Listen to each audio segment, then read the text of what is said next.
आदाब, इस्तकबाल है। मैं हूं आपके साथ अबू हुरैरा और आप देख रहे हैं खास प्रोग्राम कहकर ही मानेंगे। सुप्रीम कोर्ट ने समाजवादी पार्टी के लीडर आजम खान की जेर इल्तिवा मामले पर सख्त तबसरा किया है। सुप्रीम कोर्ट ने इसे अदालती अमल का मजाक करार दिया है। अदालत ने कहा कि हम हाई कोर्ट के हुक्म का इंतजार करना चाहते हैं, अगर जरूरत हुई तो हम हुक्म देंगे। आजम खान साल 2020 से ही जेल में कैद हैं। इनके खिलाफ तकरीबन 90 फौजदारी मुकदमात दर्ज हैं। यूपी पुलिस के अलावा मरकजी एजेंसियों ने भी इन पर केस दर्ज किए हैं। खास बात यह है कि आजम खान को इससे पहले 80 से ज्यादा मामलों में जमानत मिल चुकी है, लेकिन हाईकोर्ट ने गुज़िश्ता साल दिसंबर से लेकर अब तक एक केस में जमानत पर फैसला महफूज रखा है। कई बार दरख्वास्त देने के बावजूद भी इस पर अभी तक हुक्म नहीं दिया गया है।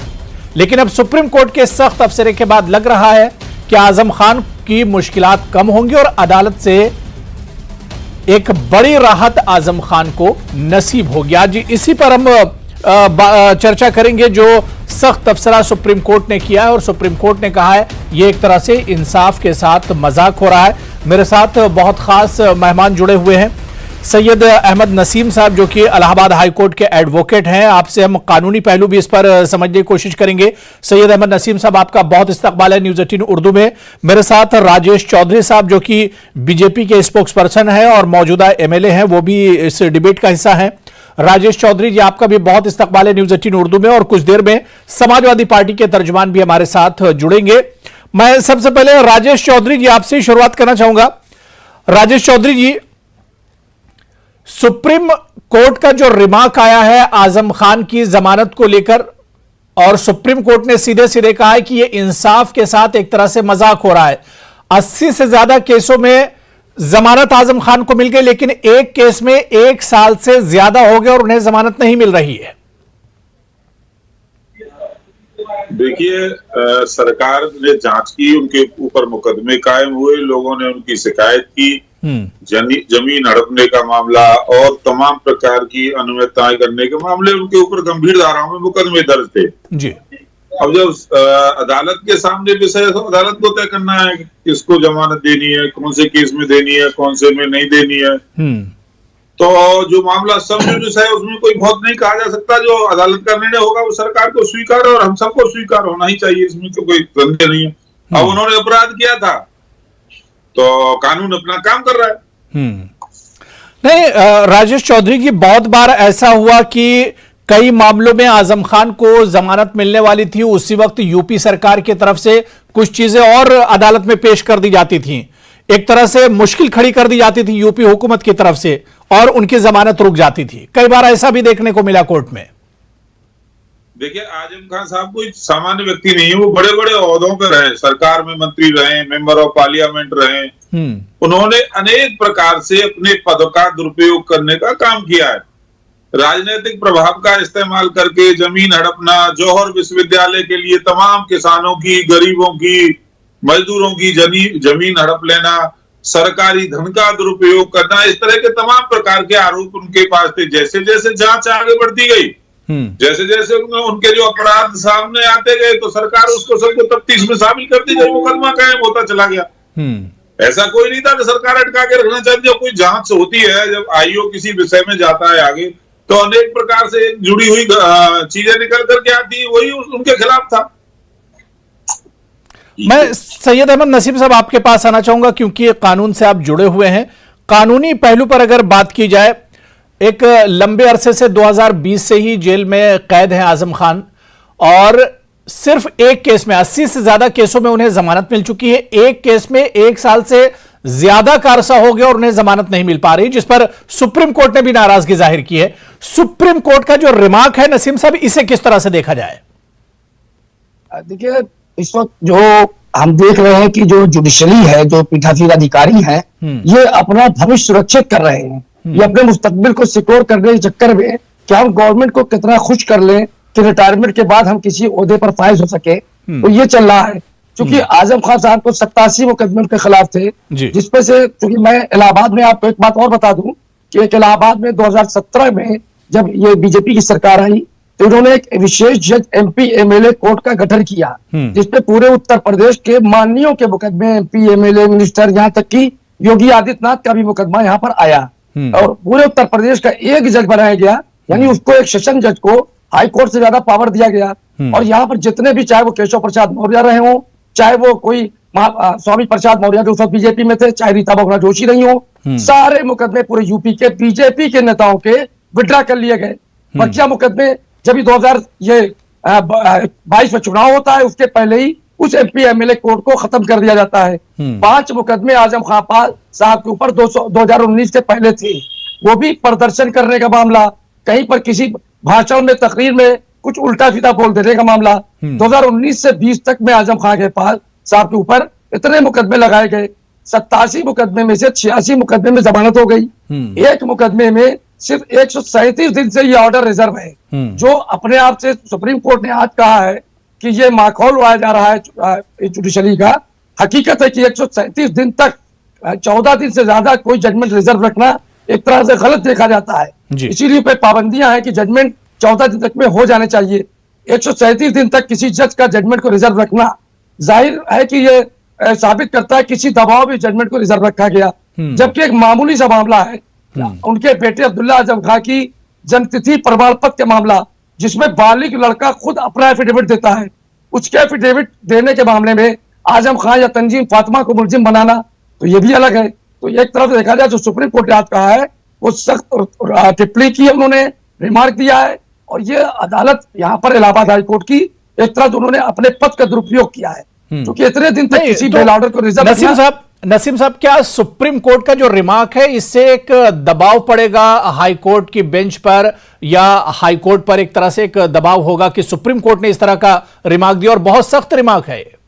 जी 11 मई को उन्होंने जो डेट भी लगा दी है सुनवाई के लिए, तो उम्मीद है ये कि कल सैटरडे को स्पेशल कोर्ट बिठा के या संडे को या मंडे तक में उनकी बेल पर ऑर्डर आ जाएगा। क्योंकि सुप्रीम कोर्ट का ये रिमार्क जो है, वो जज साहब के लिए भी खतरे की घंटी बन सकता है, क्योंकि किसी भी ऑर्डर को इतने दिन तक रिजर्व रखना, ये खुद शक के दायरे में जज साहब आ रहे हैं। तो बिल्कुल, यानी सुप्रीम कोर्ट के इस सख्त रिमार्क के बाद आजम खान को राहत एक तरह से मिल सकती है। हालांकि अभी ये पूरा मामला कोर्ट में है। मैं राजेश चौधरी जी दोबारा से आपके पास आना चाहूंगा। हालांकि मेरे साथ एक और खास मेहमान अब्बास हैदर साहब, नेशनल स्पोक्सपर्सन है समाजवादी पार्टी के, वो भी इस वक्त मेरे साथ डिबेट पे जुड़ चुके हैं। अब्बास हैदर जी, आपका भी बहुत इस्तकबाल है न्यूज़ 18 उर्दू में। अब्बास जी, मेरी आवाज आप तक आ रही है? बहुत बहुत शुक्रिया साहब। जी बिल्कुल आ रही है मुझे जी। अब्बास हैदर जी, सुप्रीम कोर्ट ने जो रिमार्क किया है आजम खान पर, और सुप्रीम कोर्ट ने कहा है एक तरह से इंसाफ के साथ ये एक मजाक हो रहा है कानून के साथ जो कुछ हुआ, क्योंकि 80 से ज्यादा मुकदमों में आजम खान को जमानत मिल गई, लेकिन एक केस में अभी भी उनको जमानत नहीं मिली और 1 साल से ज्यादा का अरसा गुजर चुका है। समाजवादी पार्टी किस तरह से सुप्रीम कोर्ट के इस रिमार्क को देखती है? क्या लगता है कि यह रिमार्क आजम खान के हक में एक तरह से बहुत बेहतर है?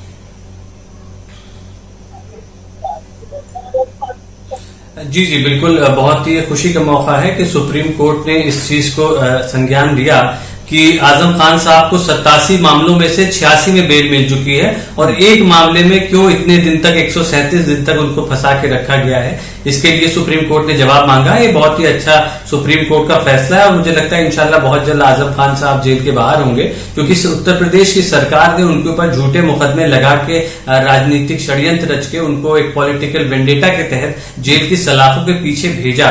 और उसके बाद देखिए इनका दोहरा चरित्र देखिए आप, कि इसके पहले जब इन्होंने लगा कि समाजवादी पार्टी ने आजम साहब की लड़ाई लड़ी, समाजवादी पार्टी ने जो है जो उनको लीगल मदद मिलनी थी, और जहां पर भी प्रधानमंत्री जी और मुख्यमंत्री जी, सबसे हमारे नेता अखिलेश यादव जी ने बात करी कि भाई किसी भी बड़े नेता को सिर्फ पॉलिटिकल द्वेष के तहत आप जेल के पीछे मत भेजिए, उनको जेल से आप उनके मुकदमे वापस दीजिए, कोर्ट में भी लड़ाई साथ ही साथ हम लड़ते रहे। लेकिन आप देखिए जब ये मौका आया तो भारतीय जनता पार्टी के एक सांसद कहते हैं कि आजम खान साहब बहुत दुख में है, उनका दर्द बांटना चाहते हैं। तो जो दर्द देने वाले वही उनका दर्द बांटने की बात कर रहे हैं। और ये देखिए इनके ये पुरानी ये नीति रही है कि ये इनके दिखाने के दांत और हैं और खाने के दांत और हैं, ये इस तरह की बातें करते हैं। और सुप्रीम कोर्ट का बहुत अच्छा फैसला है, इसका हम लोग स्वागत करते हैं, और बहुत जल्द मुझे लगता है सुप्रीम हाई कोर्ट इसका संज्ञान लेकर के उनको इस मामले में बरी करके वो बाहर आएंगे।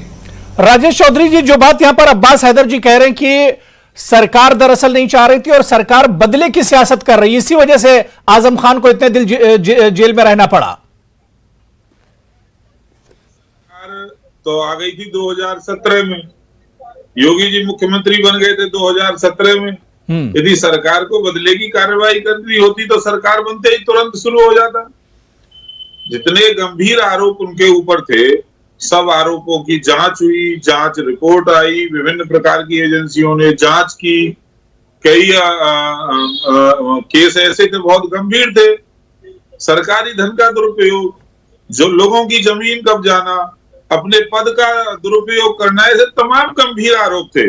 और मैं सुन रहा था समाजवादी पार्टी के प्रवक्ता मित्र को, मैं इनसे पूछना चाह रहा हूं, जब आपको लग रहा था कि सरकार उत्पीड़न कर रही है, सरकार अन्याय कर रही है, अखिलेश यादव कहां सो रहे थे? कभी गए उनसे आजम खान से मिलने? कभी गए? कभी ये बात उठाई? अरे आप भी जानते थे सरकार जो कार्रवाई कर रही है वो सही कर रही है। आपको शायद इसका इल्म नहीं है।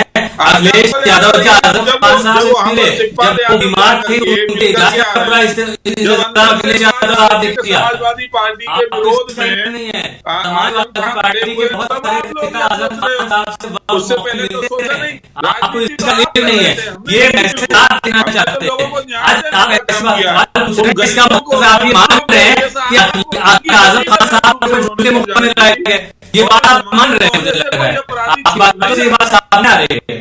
अभी केस चलेगा।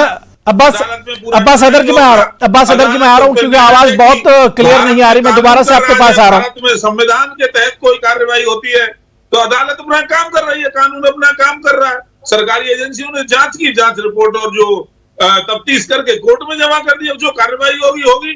और मैं कहता हूं कई बार सुप्रीम कोर्ट ने क्या संज्ञान लिया, हाई कोर्ट के लिए क्या कहा, उस विषय में मैं नहीं जाऊंगा, पर आपने कई घटनाएं देखी हैं। जहांगीरपुरी पे भी आदेश आया था सुप्रीम कोर्ट का, वहां पे अवैध कब्जे ही तो हटा रहे थे वहां नगर निगम के लोग। अब अवैध कब्जे हटाने वालों पे भी उन्होंने स्टे लगा दिया, तो सरकार ने उसका पालन किया। सही था गलत था उस विषय में मैं नहीं जाऊंगा, पर अब्बास हैदर जी इसका जवाब दे रहे हैं। सुप्रीम कोर्ट ने सुनवाई की। अब्बास हैदर जी इसका जवाब दे रहे हैं। अब्बास जी, जो सवाल यहाँ पर राजेश चौधरी ने उठाया है, ये सवाल लगातार उठता रहा है कि क्या अखिलेश यादव ने आजम खान से एक तरह से दूरी बना ली थी, यह समाजवादी पार्टी ने एक दूरी बना ली थी, जो और शायद यही वजह कि उन्हें इतने दिन तक जेल में रहना पड़ा। देखिए, ये इनका तो सुप्रीम कोर्ट में भी विश्वास नहीं है। जो भारतीय जनता पार्टी के साथी यहाँ बैठे हैं, अभी खुद कह रहे हैं कि सुप्रीम कोर्ट ने जो फैसला दिया सही दिया गलत दिया ये नहीं पता है। दूसरी बात, आजम खान साहब का जहां तक सवाल है, देखिए आजम खान साहब की पूरी लीगल मदद समाजवादी पार्टी में थी। इनको इसका इल्म नहीं है। अखिलेश यादव साहब आजम खान साहब से भी मिल चुके हैं। समाजवादी पार्टी के बहुत सारे नेता वक्त मौके आजम खान साहब से मिलते हैं। आजम खान साहब के चुनाव प्रचार में अखिलेश यादव गए। खुद आजम साहब और उनके साहबजादे अब्दुल्ला आजम खान समाजवादी पार्टी के टिकट पे चुनाव लड़े और जीते। और इसके अलावा जब आजम साहब बीच में बीमार हुए थे तो उनका इलाज से जो भी बेहतर से बेहतर इलाज हो सकता था उसमें समाजवादी पार्टी की मदद की। कोई ऐसी बात नहीं। लेकिन ये सवाल है कि भारतीय जनता पार्टी को ऐसी बातें करनी है ताकि असल मुद्दों से हमारा ध्यान भटके। अब मसला क्या है, अभी ये कह रहे थे कि बहुत गंभीर आरोप है आजम खान साहब से, लेकिन 86 मुकदमों में तो बरी हो गए। 87वें में सुप्रीम कोर्ट कह रहे हैं कि आप उन्हें क्यों आपने इतने दिन फंसा के रखा है। आप अभी खुद ही ये बात कह रहे हैं ये कि अखिलेश जी उनके पास सुनने के जो गलत फैक्ट प्रस्तुत कर रहे हैं, तो इसका मतलब आप ये मान रहे हैं कि आजम साहब को आपने झूठे मुकदमों में फंसाया है, पहली बात। दूसरी बात, बहुत गंभीर मुकदमे उनके ऊपर अभी जिक्र कर रहे थे। मैं बताना चाहता हूँ क्या गंभीर मुकदमे, हमको आपको सबको पता है। मैं दोहराना चाहता हूँ, किताब चोरी, बकरी चोरी, साइकिल चोरी, भैंस चोरी, ये गंभीर मुकदमे आजम खान साहब के ऊपर है, जो सन 80 से लेकर 42 साल तक या तो रुकने पार्लियामेंट है या रुकने असेंबली या कबीना मंत्री रहे हैं उत्तर प्रदेश की सरकार में, उनके ऊपर ऐसे मुकदमे हैं। तो आप सोचिए कि किस तरह की सरकार ने षड्यंत्र की, सरकार ने किस तरह से अपने जो संवैधानिक अधिकार है उनका दुरुपयोग करके झूठे मुकदमे लिखा करके उनको फंसाने का काम किया है। और आज ये इस तरह की बातें कर रहे हैं, तो मुझे लगता है इनको खुद ये बात पे सोचना चाहिए, इनको विचार करना चाहिए कहां तक ये राजनीतिक प्रतिद्वंदिता करेंगे, कब तक आप वेंडेटा के तहत काम करेंगे नेताओं पे। कोई इतना बड़ा नेता है उसको आप बकरी चोरी के मुकदमे में जेल भेज रहे हैं, आपको शर्म नहीं आती है क्या ऐसा काम करते हुए? राजेश चौधरी जी इसका जवाब दे रहे हैं। राजेश चौधरी जी, समाजवादी पार्टी जो इल्जाम लगा रही कि झूठे मुकदमे एक तरह से लगाए गए, झूठे इल्जामात लगाए गए। देखिए, समाजवादी पार्टी में तो झूठ की ट्रेनिंग दी जाती है, तो खुद झूठ का काम करते हैं। इनकी बातों का नंबर बाय नंबर आपको जवाब देता हूँ। ये कह रहे हैं कि इन्होंने इलाज कराया। आजम खान बीमार हुए तो उत्तर प्रदेश सरकार इलाज करा रही थी भाई। जेल में थे आप, जेल में जाकर के थोड़ा इलाज करा सकते थे। इस उत्तर प्रदेश का जो प्रशासन है वही तो उनका इलाज करा रहा था, वही उनको अस्पताल ले जा रहा था, वही जो इलाज की और सारी व्यवस्थाएं थी वो सब कर रहा था। तो आप एक झूठ बोल रहे हो। दूसरा, आपने कहा कि वो 86 केस से बरी हो गई। ये भी आप कितना बड़ा झूठ इतने बड़े चैनल पे बैठ करके बोल रहे हो। उनकी जमानत हुई है मित्र, बरी नहीं हुए, केस चलेंगे, उन सारे केस में सजा होगी उनको। मैं दावे के साथ कहता हूं, मैं भी एडवोकेट हूं, मैं भी जानता हूं कानून को। उनको सजा होगी निश्चित रूप से। बकरी चोरी, भैंस चोरी, आप ये नहीं बताओगे कि सरकारी जमीन हड़पने के केस है, मुसलमानों की जमीन पर कब्जा करने का काम है, लाइब्रेरी में डकैती डालने का मुकदमा है मित्र। जो सैकड़ों साल पुरानी लाइब्रेरी थी उसी की किताबों में डकैती डाल करके ले आए। इस प्रकार बकरी चोरी का मुकदमा आपके ऊपर अगर लगा दें तो क्या आप बकरी चोरी करेंगे? अच्छा, उनको किसने कहा कि सरकारी धन को जाकर के व्यक्तिगत अपने यूनिवर्सिटी में लगा दे? जो और विश्वविद्यालय उनको बनाना था तो अपनी पैसा लगाते। अब वो सरकारी पद पे थे, अखिलेश यादव के चच्चा थे, तो चच्चा तो पूरा घोटाला वहां कर रहा था। यही तो केस है। और अभी एक भी केस है वो बरी नहीं हुआ, केवल जमानत हुई है। आप अपनी भाषा का जो है शब्दों का चयन ठीक प्रकार करिए। बरी नहीं हुए, उनको सजा होगी सारे केस में, मेरा ये दावा है। सब सबूत है उनके खिलाफ, इतने सारे मुकदमे हैं, सब में सजा होने वाली है। बिल्कुल जाहिर सी बात है कि जमानत मिली है। 80 से ज्यादा मामलों में उन्हें जमानत मिली है, रिहा नहीं हुए। जाहिर सी बात है कि अभी भी ये पूरा मामला कोर्ट में है। लेकिन सवाल यही उठ रहा था, जो सवाल समाजवादी पार्टी उठा रही थी, कि क्या सियासी बदले की वजह से इस तरह आजम खान को परेशानी का सामना करना पड़ा और आजम खान नहीं निकल पाए। मैं सैयद अहमद नसीम साहब आपके पास आना चाहूंगा। नसीम साहब, जिस कानूनी पहलू की हम बात कर रहे थे, क्या इस तरह से भी होता है कि बदले की सियासत पिछले कुछ सालों में हमने देखा, जो सियासी माहौल जिस तरह से बदला है, क्या आपको लगता है कि इस तरह से भी चीजें अदालत में जाकर एक तरह से लटक जाती हैं? आजम खान का मामला आपके सामने एक बड़ी मिसाल है कि 80 से ज्यादा मामलों में जमानत मिल जाती है, लेकिन एक मामला 1 साल से ज्यादा तक रुका रहता है। इसकी वजह क्या देखते हैं आप? जी, आपने बिल्कुल सही कहा कि चूंकि प्रदेश में क्या बल्कि पूरे देश में जो ये बदले की भावना से राजनीति हो रही है, ये आने वाले दिनों में मैं समझता हूं बहुत ही इसके बुरे परिणाम होंगे। क्योंकि आज सरकार किसी की है, कल सरकार किसी की होगी, तो हो सकता है कि अगली सरकार आने के बाद दूसरा आदमी उनको तलाशे। तो ये इसका जो असर हो रहा है, क्योंकि जैसा मैंने पहले भी शुरू में कहा कि आज चूंकि एक महोदय को राज्यसभा मिल गई जजमेंट के बाद, किसी को कुछ मिल गया, किसी को लोकपाल बना दिया गया, तो ये हर जो जज है वो भी अपना जो मुस्तकबिल है वो सिक्योर कर रहा है। अभी चौधरी जी ने कहा कि वकील है वो, अगर एडवोकेट है मैं उनको मुबारकबाद देता हूँ कि उनको तो एडवोकेट जनरल बन जाना चाहिए या सॉलिसिटर जनरल बन जाना चाहिए। क्योंकि उन्होंने एक बकरी चोरी, किताब चोरी में अभी एविडेंस कोर्ट में नहीं आई, पहले से उन्होंने कह दिया कि सब सजाएं होंगी। तो ये बिल्कुल क्लियर कर रहा है इनकी भाषा को। अभी उन्होंने समाजवादी के अभी प्रवक्ता हमारे जो थे उनको उन्होंने कहा कि आप गलत बोल रहे हैं, तो मुंह से इनके भी निकला होगा। लेकिन ये कहना गलत है कि हर मामले में सजा होगी। एविडेंस आने दीजिए, एविडेंस आने के बाद आप सजा कराइएगा। पहले से कह देना कि सजा होगी, बिल्कुल जाहिर सी बात है। अभी मामला अदालत में है और क्या कुछ, क्योंकि अभी फाइनल एक तरह से फैसला नहीं आया है, तो क्या कुछ रुख होगा देखना बहुत अहम होगा। अब्बास हैदर जी, क्या आपको लगता है कि सुप्रीम कोर्ट के इस रिमार्क के बाद अब आजम खान साहब को एक राहत मिलेगी, और आजम खान साहब की अगर रिहाई होती है तो पूरी समाजवादी पार्टी और अखिलेश यादव के लिए बहुत बड़ी जीत होगी? बिल्कुल बिल्कुल, मुझे लगता है सुप्रीम कोर्ट ने बहुत अच्छा फैसला दिया और हम सबकी जीत है। जो लोग इस मुल्क में इंसाफ में विश्वास रखते हैं, जो हमारे मुल्क के संविधान आइन में विश्वास रखते हैं, उन सबकी जीत होगी। क्योंकि इस तरह से झूठे मुकदमे लगा के किसी भी नागरिक को, चाहे वो एक आम आदमी हो, चाहे वो कोई देश का बड़ा नेता हो, उसके जेल के पीछे नहीं भेजना चाहिए। और ये तो पहले ही मन बना चुके हैं। अभी जैसा हमारे साहब ने कहा कि ये पहले ही बता चुके हैं कि उन्हें सजा होगी, तो ये पहले ही मन बना चुके हैं। इन्होंने मुकदमे गढ़े, इन्होंने मुकदमे लगाए उनके खिलाफ, तो इन्होंने पहले ही बता दिया फैसला क्या होगा। लेकिन हमारा जो मुल्क का जो आइन है, जो हमारे मुल्क के कोर्ट है, वो आज भी सरकार के हिसाब से नहीं चलता है। वो फैसले ईमानदारी से देता है और उस पर हमें भरोसा है। और वो इनको जो है, मुझे लगता है कि आजम साहब को उसने राहत दी है इसमें।